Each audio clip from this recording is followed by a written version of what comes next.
Assalamualaikum warahmatullahi wabarakatuh. Perkenalkan, nama saya Neneng Dewi Nurhayati dengan NIM 12120201778 dari PAI 5E. Video ini saya buat untuk menjawab pertanyaan ujian akhir semester Filsafat Islam. Pertanyaan pertama, teori yang mana sih mengenalkan kita pada hubungan alam dengan pencipta Allah? Filsuf barat kebanyakan berpendapat bahwa munculnya alam merupakan pancaran bukan karena ciptaan. Bagaimana pendapat Anda? Teori emanasi yang meyakini bahwa alam semesta berasal dari pencipta atau sumber yang lebih tinggi seringkali berhubungan dengan pandangan keagamaan. Di sisi lain, beberapa filsuf barat mungkin lebih cenderung mengadopsi ide pancaran atau proses alamiah sebagai penjelasan munculnya alam. Perbedaan pandangan ini mencerminkan keragaman pemikiran filsuf di antara tokoh-tokoh barat. Akan tetapi, menurut saya, ide pancaran atau proses alamiah yang digagas sebagai filsuf barat tidaklah kuat bila disandarkan pada nalar yang sehat dan bersih. Karena segala sesuatu di alam ini terjadi karena adanya sebab yang menjadikannya. Sedangkan sebab ini pasti memiliki sebab lagi, hingga pada ujungnya akan menunjukkan keharusan akan keberadaan Tuhan. Pertanyaan kedua, deskripsikan hakikat jiwa menurut Ibnu Sina dan apa perbedaannya dengan Mullah Sadra.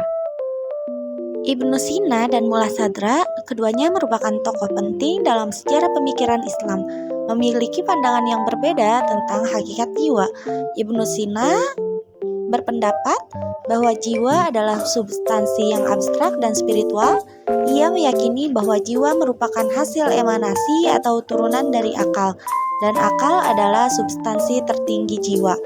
Dalam pandangan Ibnu Sina terbagi menjadi 3 tingkatan, yakni jiwa seni, jiwa kehewani, dan jiwa rasional.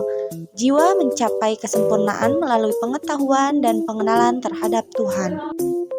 Sementara itu, Mullah Sadra mengembangkan konsep hikmah eksistensial dan berpendapat bahwa jiwa dan eksistensi bersifat terkait erat. Bagi Mullah Sadra, jiwa bukanlah substansi terpisah, tetapi merupakan dimensi eksistensial dari suatu entitas. Jiwa mencapai kesempurnaan melalui proses pernyatuannya dengan eksistensi ilahi. Jiwa tidak hanya menerima eksistensi dari Tuhan, tetapi secara aktif berpartisipasi dalam proses keberadaan.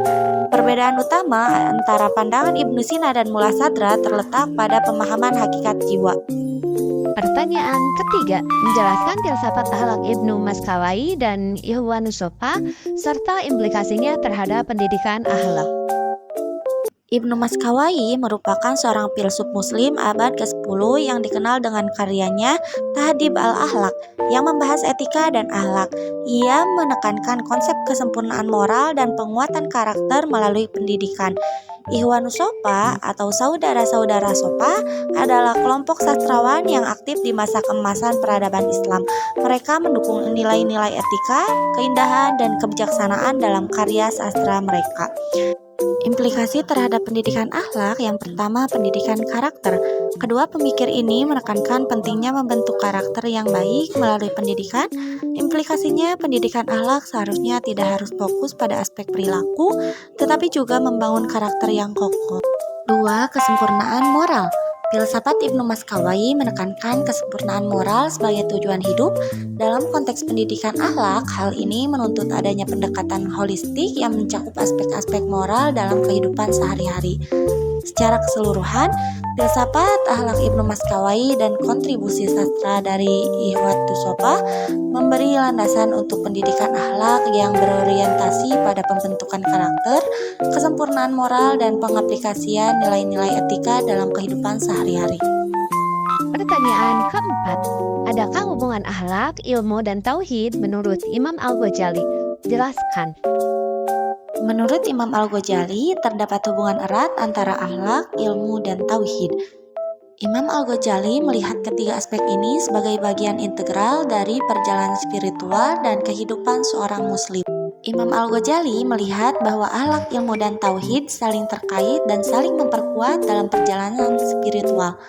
Pemahaman yang mendalam terhadap ilmu agama dan kesadaran akan tauhid membentuk dasar moral bagi perilaku, dan perbaikan dalam akhlak membantu meningkatkan kualitas iman dan pengabdian pada Tuhan. Jelaskan secara singkat mind map makalah yang sudah Anda presentasikan. Nama lengkapnya adalah Muhammad bin Ibrahim bin Yahya Al-Qawami Asy-Syirazi yang bergelar Surd ad-Din dan lebih populer dengan sebutan Mulla Sadra. Di dalam bangunan filsafat Al-Hikmah Al-Muta'aliyah Sadra, tergambar jelas Mulla Sadra melakukan harmonisasi semua elemen filsafat sebelumnya sehingga membentuk warna baru yang masing-masing kesatuan saling terkait dan mendukung satu sama lain. Kemudian dapat menemukan posisi filsafat Al-Hikmah Al-Mu'taliyah yang jelas-jelas memunculkan sebuah warna baru di antara aliran filsafat yang ada. Karakteristik Al-Hikmah Al-Mu'taliyah yang bersifat sistensis merupakan hasil kombinasi dan harmonisasi dari ajaran-ajaran wahyu, ucapan-ucapan para imam, kebenaran-kebenaran yang diperoleh melalui penghayatan spiritual, dan iluminasi intelektual, serta tuntutan-tuntutan logika dan pembuktian rasional. Sistensi dan harmonisasi ini bertujuan untuk memadukan pengetahuan yang diperoleh melalui sarana sufisme atau irfan, iluminisme, dan isyakiyah, filsafat rasional atau yang identik dengan paramentik atau masyiyah, dan ilmu-ilmu keagamaan dalam arti sempit termasuk kalam. Mungkin itu saja yang dapat saya sampaikan. Mohon maaf bila terdapat kesalahan.